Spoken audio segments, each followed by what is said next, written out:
All right, man, peace. So I watched game 2 between the Boston Celtics and Cleveland Cavaliers, and I knew that LeBron James was going to try to impose his will in the first quarter and hope that that was going to be enough to intimidate the young Celtics team. For a large portion of the game, I was wondering, where was Terry Rozier? Where was Jason Tatum with their response? They seemed to be a little skittish early on, but eventually they found their quote-unquote mojo, and they started to impose their will on the game. Because as we all know, the Cleveland Cavaliers are not a real team. They're more of a composite of players who've been forced to come together under the umbrella, under the banner of glorifying LeBron James. And after a while, players who play with LeBron realize that all LeBron is really about is self-glorification. He tries to act as if he's this magnanimous individual to his teammates. But many of his teammates eventually catch on to the fact that they're just background singers. And after a while, they just tap out. So anyway, Stephen A. Smith and Max Kellerman are going to try to explain what happened last night, even though we already know. So they're going to talk about it. I'm going to chime in. So the Cavs took a 7-point lead at the half, and the Celtics just took over, outscoring the Cavs 55-33 over the final 22 minutes of the game, taking a commanding 2-0 lead in front of their home crowd. Max, is this more about the Celtics or the Cavs? It's more about the Celtics, and I stated after game 1 that the Celtics were clearly the better team. Before the series, I felt like they were the better team. And let me say this, I'm still not writing off the Cleveland Cavaliers. They're going home for 2 games. If they can win those 2 games and bring it back to Boston for game 5, who knows what could happen. The Celtics are still young. They still don't quite know how to win many of these huge games. And if the Cleveland Cavaliers can bring it back to Boston with the series tied at 2, who knows, maybe LeBron can provide one of those 45-point, 12 assists, 13 rebound performances, and everybody can glorify him yet again. But as I state incessantly, they run the LeBron James system. He's supposed to put up those type of numbers because everything is centered around him. He has to have the ball at all times. So a lot of times people don't really understand that we can call a certain performance by a very prominent actor a quote-unquote tour de force performance. But if he's the producer of the film, the director, and the star of the film, you would think that he would create the atmosphere, the environment, the scenario for himself to shine because he wants to be the one to receive all the glory and all the praise. And that's what we get with the LeBron James system. And he's not the only player who plays in that type of style. You also have James Harden as well as Russell Westbrook. And that's truly what LeBron James is. He's the greatest player in NBA history to ever play in that self-serving style.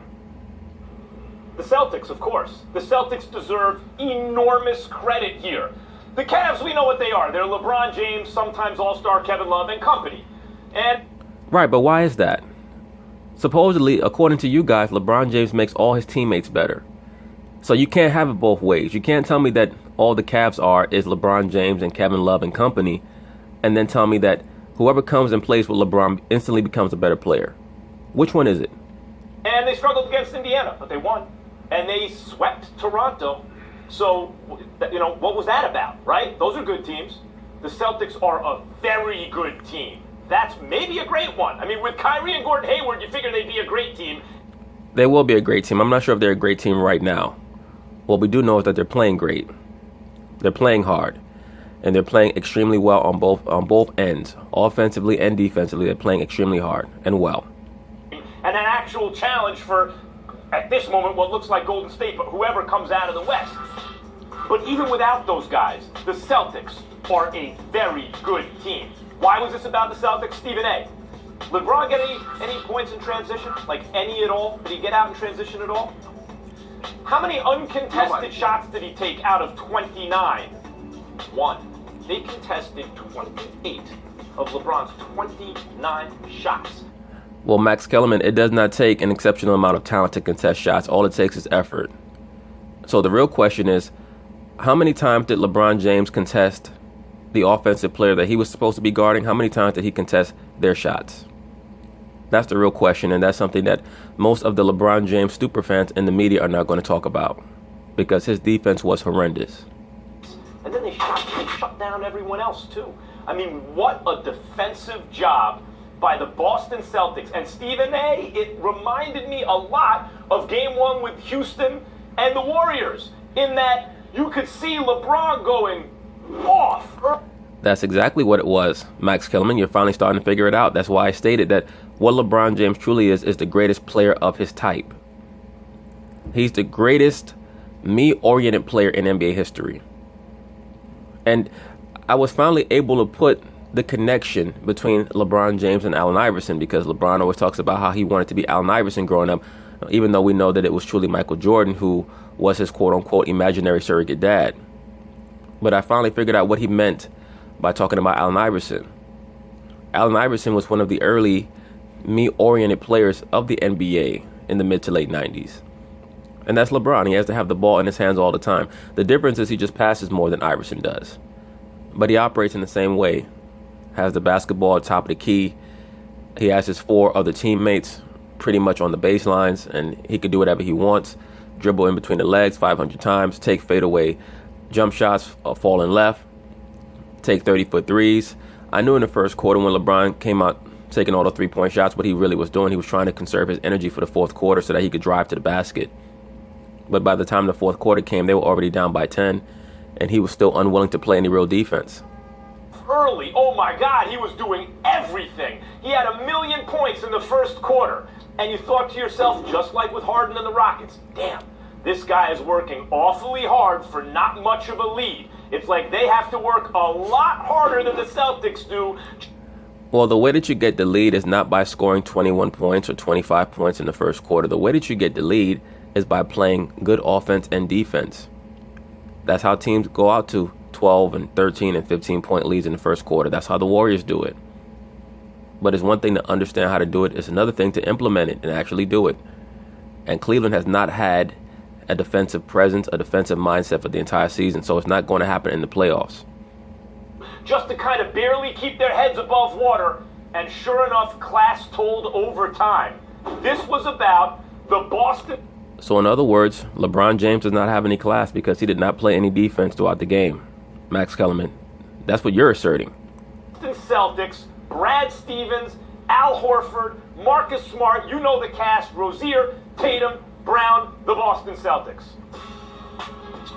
Listen, I'm not taking any credit away from the Boston Celtics because they've been absolutely terrific. They're collective. Let me say this about Marcus Smart very quickly. He might be the best third guard in the NBA on any team. He might be the best third guard in the NBA. This guy can guard 3 positions. He can play point guard. He can play shooting guard when you need it. For his role, he may be the best player in his role in the NBA. It's just a collective effort rather that they put forth. It's incredibly impressive. There's no doubt. I was talking to my father about it last night after the game. He called me up. He was he was hyped up off the game, and I was telling him that who Marcus Smart reminds me of was John Starks before he became famous. Like, for those of you who go back long enough, around 92, early 92, 93, when Starks was first becoming prominent, Marcus Smart reminds me a lot of him. Really hard-nosed, will try to guard anybody, will never back down to anyone. That's who Marcus Smart reminds me of. Doubt about that. But I'm looking at the Cavs because more so than the Celtics' greatness, what resonated with me was the awfulness of the Cleveland Cavaliers. They were just absolutely pathetic and embarrassing in the second half. There's just no way around it. The lackluster effort, the defensive lapses. I mean, SportsCenter did an... You can tell just by those highlights, the Celtics wanted a lot more than the Cavaliers do. An exceptional job last night of highlighting some of the open shots that they took place. There's nobody within 15 or 20 feet of a defender. Jeff Van Gundy highlighted how folks were not even rotating out on the wing to defend the Boston Celtics. It damn near looked like a game of horse the second half. That's how awful Cleveland's defense was. And it was clearly due to a lack of effort. It wasn't anything schematically or anything like that. It was a flagrant lack of effort, a level of alarming indifference that everybody should pay attention to. And obviously when you look at the ineptitude of a J.R. Smith and a George Hill, I mean, it's just of epic proportions. Their starting backcourt of the Cleveland Cavaliers got outscored by Boston's starting backcourt 41-3. Well, we have to consider LeBron James as being part of the backcourt because he runs the offense. LeBron James came into the game last night with a much more offensive and aggressive attitude. So George Hill has never been an aggressive offensive player anyway. So what you really need from him is top-notch defense. That's really where he came up short because he allowed Rozier to go off in the third quarter. 41-3. J.R. Smith, awful. Not a single point, not a single basket, nothing. I mean, we don't even know if he passed gas, for crying out loud. That's how bad it was. Well, here's the problem with that, though. Do we know for a fact that Ty Lue got in a huddle and drew up a play for JR and said, here, JR, we want you to catch the ball right here on the elbow, pump fake, go to the basket, try to get a foul call so that we can get you going? Do they even do that in Cleveland? Or is it just, let's give it to LeBron and everybody play your position? And I'm not trying to be disrespectful to J.R. Smith. I got no problems with him. Got no problems with George Hill. I expect more from them, and they got to look in the mirror and say, damn, there's no excuse for us for being that bad. And I'm also going to throw a little shade on LeBron James in this sense. You're 260-plus pounds, man. You go into the game, you know you got to go down low. You know you got to take the game into the post. Well, Stephen A. Smith, how long have I been saying that about LeBron? How long have I been saying that? When you're playing against a fast break team, a team that's faster than you, younger than you take the ball down low in the post and you try to slow the game down. The reason why LeBron doesn't do that is because how can he get on the highlights if all he's doing is playing out of the low box? He wants to go in between the legs 500 times and step back and take threes and try to act like he's Steph Curry. Plus, he'd also actually have to be playing in a real offensive system to have a coach tell him, LeBron, we need you in the low box.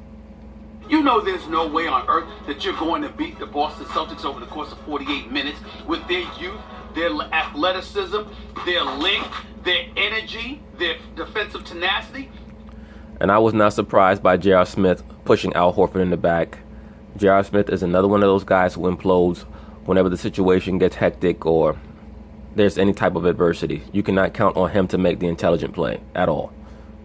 You are not going to beat them shooting perimeter shots. LeBron is a brilliant basketball mind. You've got to know this. That's not most of the blame, of course not. We know most of the blame is on his supporting cast. But you got to know when and how to stop the bleeding. And he had 21 points in the first quarter, but he wasn't really going into the post. Now, that might have been because of the shot to the jaw he took from Jason Tatum's shoulder, and he may not have been the same. All I'm saying is you're 260-plus pounds. Yeah, that shot was no joke. You can see that twisted his whole head around. I'm surprised with all the exercising that LeBron does that he does not work on his neck. Neck exercising, especially for athletes, is extremely important. And I'm not sure if it's accentuated to the degree that it should be. Because boxers exercise the necks and train their neck muscles. I mean, people have to understand when you train your neck, that stabilizes your spinal cord. It strengthens all the muscles around your neck and your jawline so that in the case that you take concussive blows, you can receive it a little bit better. That's why boxers do it. But in all seriousness, neck training should be a major component of any athlete's training, especially in football and boxing, but basketball as well, because they take collisions in that sport as well. Look at what happened to Jaylen Brown when he landed. I mean, fortunately for him, he clearly has a strong physical constitution, or he could have had his neck broken in that situation. You got to play a man's game and take it to the post because you're not beating the Boston Celtics being on the perimeter. But ultimately what it comes down to is that anybody could see that wasn't going to last, him pulling up from 25 feet. J.R. Smith was left in the lineup. He was god-awful, along with George Hill. And as a result, it just had a contagious and contaminating effect on everybody outside of Kevin Love. Cleveland was... Well, what really had a contagious and contaminating effect was LeBron James's poor defensive play. That's why no one else played defense, because he didn't. It was so awful that it's hard to just look at Boston and say, well, you know what, they deserve all the credit. Because Cleveland was that first of all, Cleveland looked awful for a lot of the season. I mean, this is who we thought Cleveland was going into the playoffs. Recall, I was talking about their defense, as many people were, throughout the second half of the year. You didn't think that after they beat Toronto? Team. Well, right. Then their beating Toronto, combined with the fact that the Celtics are missing their two best players, or their best player, maybe their third best player in Gordon Hayward. You look at the way Al Horford's playing. Combined with those things made me think, okay, LeBron can rise to the occasion. You at least have to say, until proven otherwise, that he'll do it.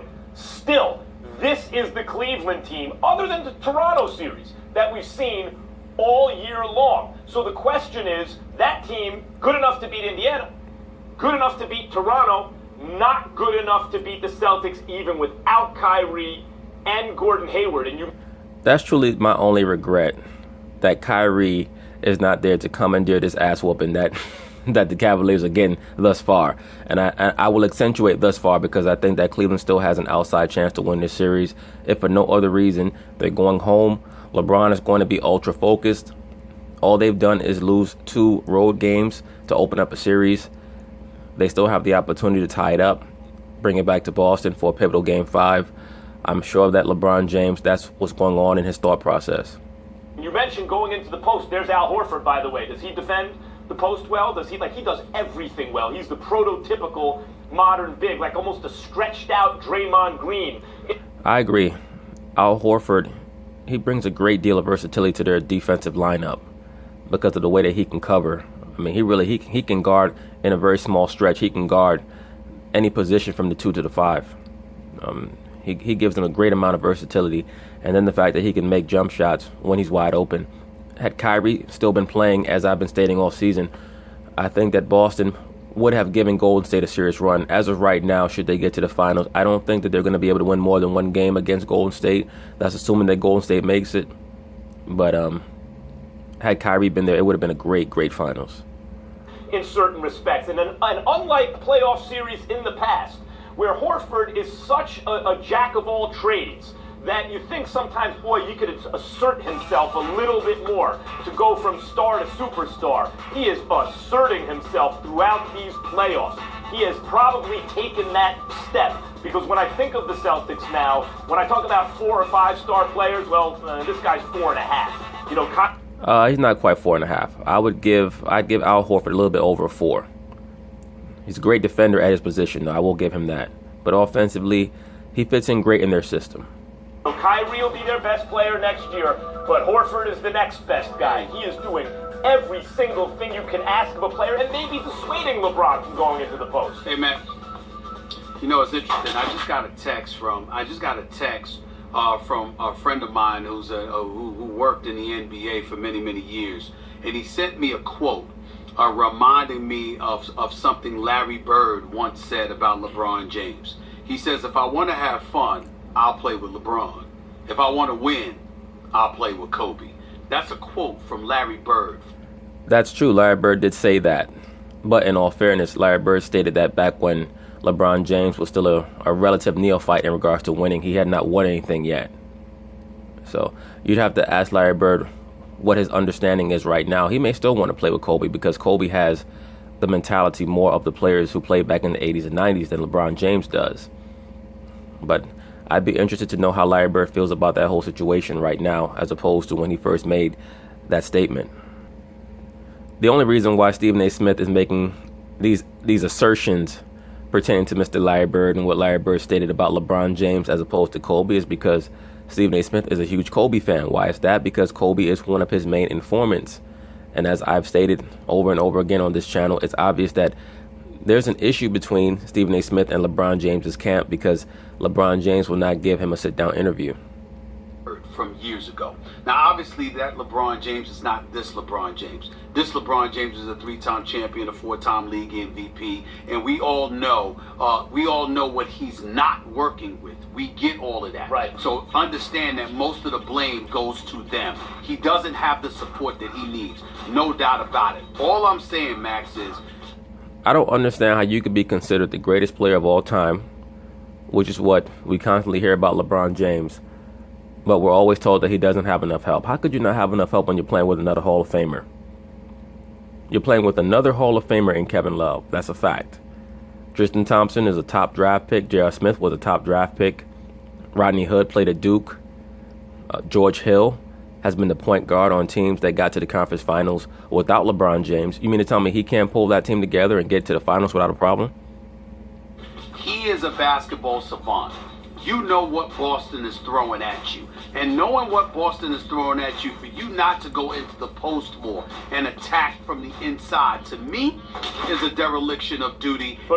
Well, remember something, Stephen A. Smith. Right now, he's almost at the point that he was in last year's finals where he's saying to himself, I got to put up my numbers so that at the very least when we lose, I can say I did my part. And this is always the same process with LeBron.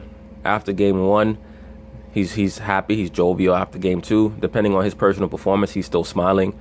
After game 3, you're going to notice that he's going to stop acknowledging many of his teammates. And after game 4, he's going to be out of there.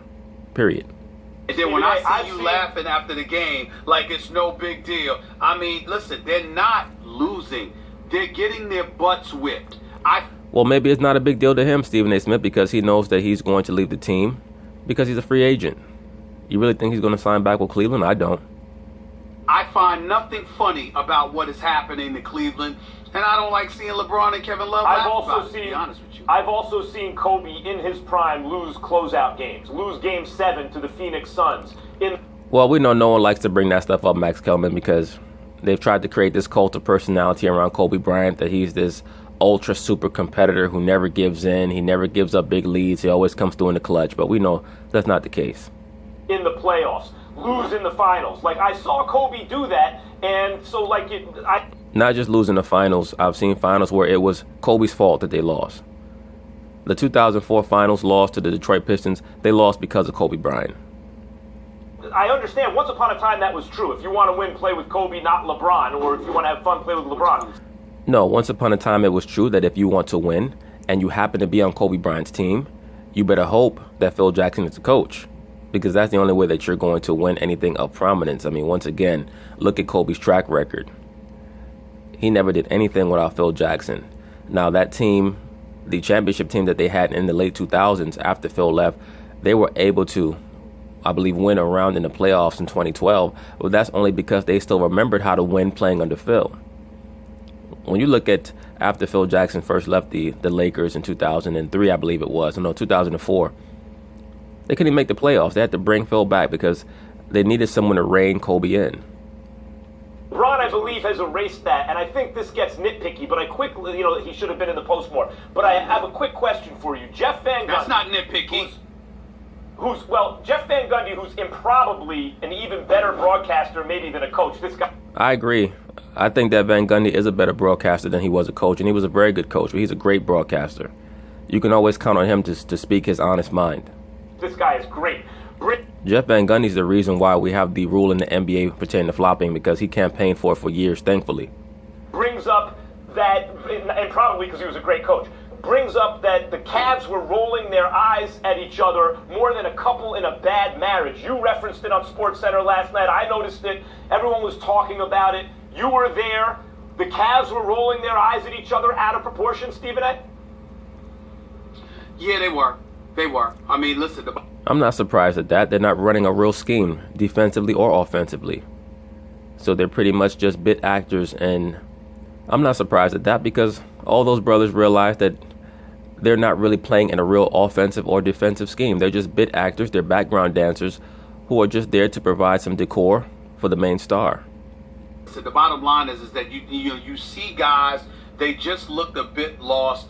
They're clearly not on the same page. And right now, I mean, when things are going well, they're fine. When things go bad, they look like they don't even want to play with one another. And that's the problem. All right, let's keep And that's how they were playing, by the way. So Ty Lue, he spoke. Isn't it amazing that that's how LeBron James' teams always end up? They always end up bickering amongst each other as soon as things go bad. Why is that?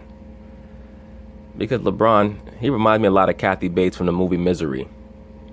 He tries to act like he's like he's this unifying force. He's such a nice, kind, sweet person in the locker room. But clearly that's a lot of fluff, and there's not much substance or depth to his persona, at least on the basketball team. But anyway, we'll see what happens with Cleveland. Once again, I still don't think that they're out of it. I'm still not going to choose or pick, I should say, the Boston Celtics to go to the finals right now, even though they're definitely the better team and they have the better coach, because of the respect that I have for what LeBron James has been able to accomplish over the course of his career. But they better win both games in Cleveland, I know that. Because if they lose one, they're definitely going to lose in 5. But anyway, peace.